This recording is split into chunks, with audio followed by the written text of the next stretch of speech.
Hi, welcome to Movie Review with Daniel. Today I'll be doing a movie review on Krypton Season 2. Expansive as the DC TV landscape has gotten, I must say that I greatly appreciate most of what it has to offer, whether it be the super heroic of The Flash and Arrow, the brutality of Titans, or the rom-com some drama that is iZombie. I've been satisfied on a variety of levels.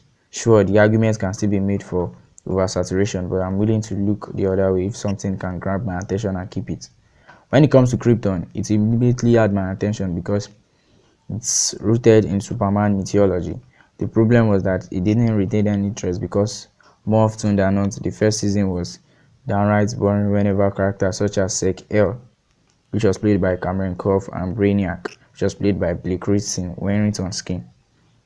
Zod Almighty did I ever want to tune out whenever the political elements could slimly drag on forever and we had to endure all that fixation on ranks and such. Truth be told, I did tune out because I had never actually finished watching season 1 until just recently, seeing as how I decided to review the sophomore effort. I thought it is best to go back and watch the finalists so that I would be, and you know what, I didn't dig that at all. But as somebody who readily admits they were about to throw in the towel, I'm here to tell you that anyone else in agreement with me really needs to give the show a second chance. As I watched the first 5 episodes making up season 2, I found them getting better with each successive installment, so each Krypton finally came around. Cruel as I may have sounded earlier, I'd always hoped for this series to kick into higher gear because I don't want to see any sort of Superman product sucking. Even though Big Blue himself isn't part of this saga, it will forever be associated with him. You may have forgotten the failed pilots for the adventures of Super Pop, but I sure as hell didn't. Maybe it's just me, but a large amount of credit for the turnaround goes to General Zod's rise to power. That means politics are still involved, but they play out more intriguingly this year. Zod isn't your typical villain, as there's a sense of altruism to him because he truly loves Krypton and its people, yet he can't help the need to conquer. And while I'm at it, I will say I never truly noticed how tall Colin Samuel is until he was cast in this role. His impressive stature assists him in believing others we knew before him. In a nutshell, what you need to know going in is that Superman has seemingly been wiped from existence as the time-altering event of season 1 allowed for Zod to emerge as the savior it thinks himself to be. Furthermore, his father, Seg, starts out in the Phantom Zone before later reuniting with Adam Strange. I won't and can't spoil what crazy adventures those two will get into beyond the premiere, but I'm liking where the story is heading. Surprises wait around every turn.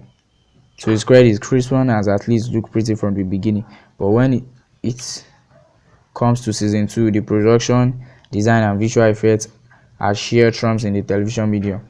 The world is very immersive and I have come to enjoy spending more time there. Something else is that of the Lobo character played by MTJ Scarlin. His appearance has proven decisive amongst hardcore fans for some reason. This completely baffles me, though, because the guy looks like he walked out of a comic book. Really, is that accurate to the source material? If you don't like his performance, I can't fault you because that matter is entirely subjective. Scarlin's character voice isn't as gruff as what we'd probably heard on Superman the animated series or Young Justice, but it will grow on you if given the chance. What you have seen is just a tip of the iceberg. He's equally parts Jack Sparrow and Deadpool, yet with his own twist. I really do hope to see more of him before long. Staying off the subject of the comic book accuracy, I'd remiss if I didn't give a shout out to Doomsday. He's still a looming threat at the time of this writing, so I think he's heavily factored into the eventually season finale.